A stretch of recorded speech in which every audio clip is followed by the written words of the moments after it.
Thanksgiving in 2025 didn't feel the way it used to. Across the United States, the weight of rising grocery prices, unstable job markets, and endless headlines about global instability had quietly reshaped what celebration meant.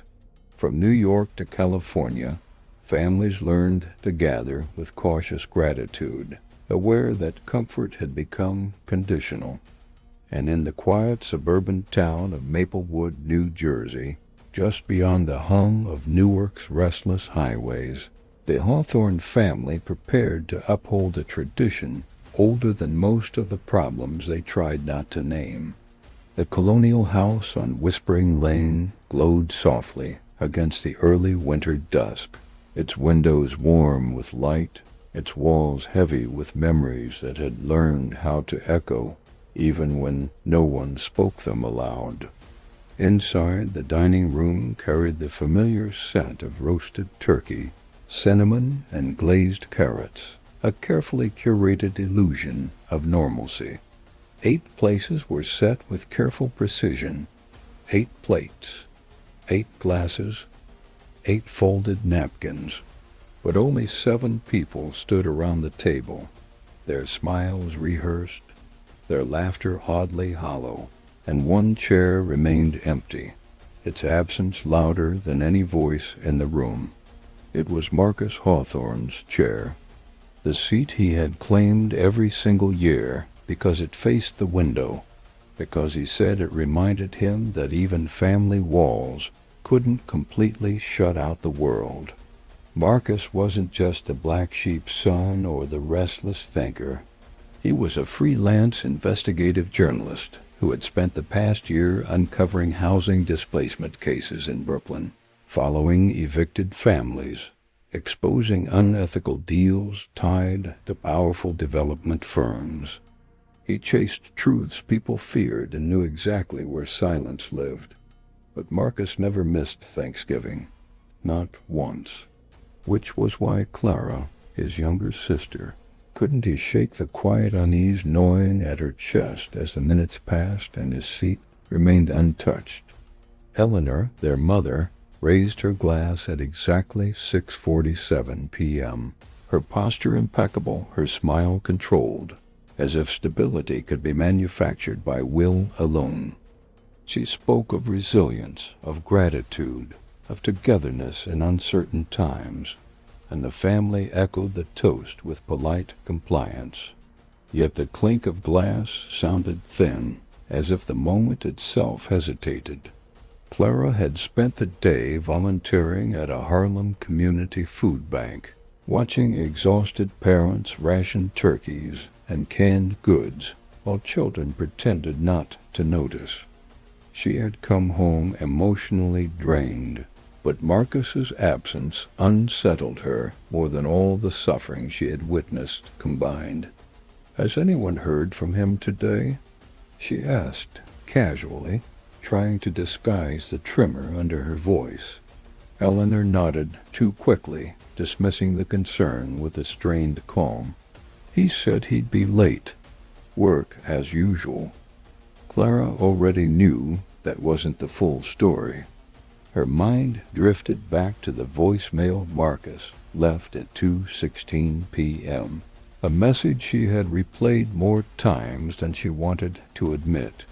His voice had been slower than usual, stripped of humor, weighed down by something he refused to name.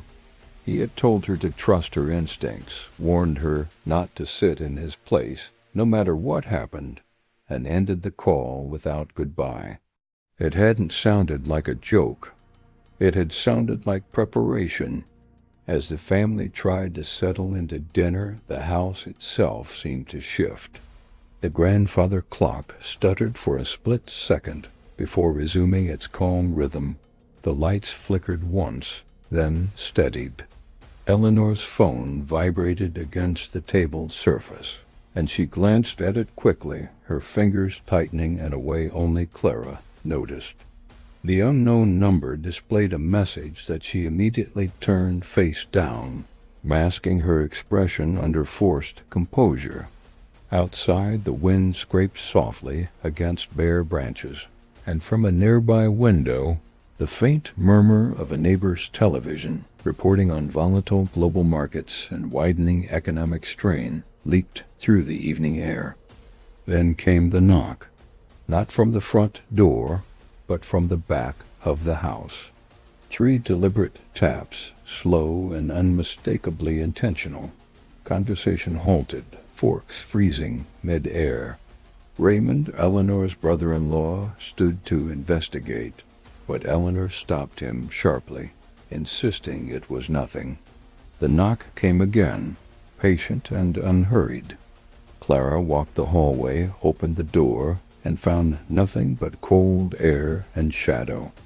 Yet when she returned to the dining room, her breath caught. Marcus's chair was no longer pulled out.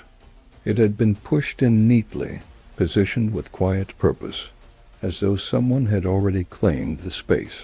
Her phone vibrated. No caller ID, the message read, "He knows you were there."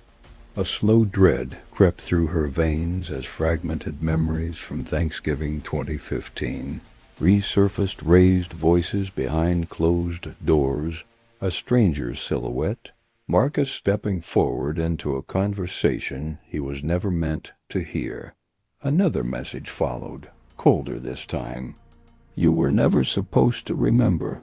Clara looked up slowly, meeting her mother's eyes, and something unspoken passed between them. At 7:41 p.m., the television in the corner flickered on by itself, crackling with static before revealing grainy black and white footage stamped with the date, November 25th, 2015. The same dining room, the same table. Marcus stood in frame, younger but already serious, staring directly into the camera like he had always known this moment would come.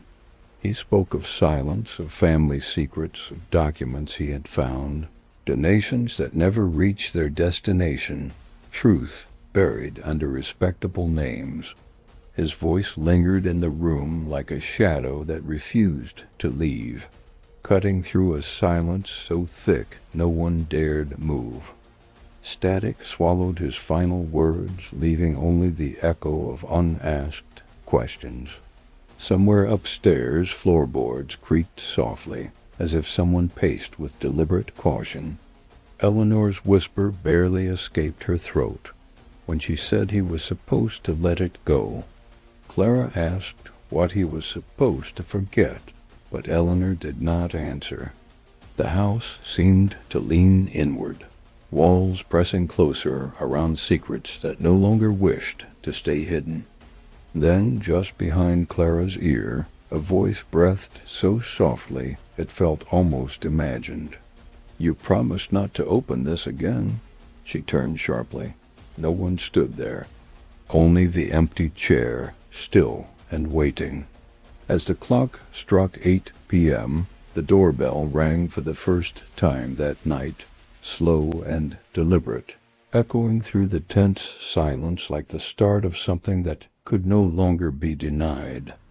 Eleanor's face drained of color as she whispered, barely audible, that if Marcus was here, it meant they had waited too long. And just as the chime echoed a second time, a soft footstep sounded above them, stopping directly over the chair that had never truly been empty at all.